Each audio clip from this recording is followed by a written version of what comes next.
Eto nas kod vas, na obali okeana da ždelemo školjke. Idem ti paket aranžman. Ko kupeo. Čekaj malo, pa gdje ti vidiš okean? Usred pećine smo. Ma čini mi se da je trebalo skrenuti levo kod Lajkovca. Onda desno na sledećoj.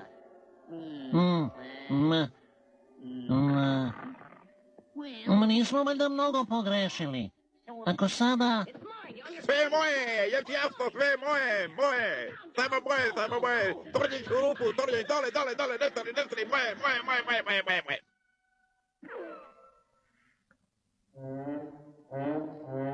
Ej, šefe, koji ti je vrag?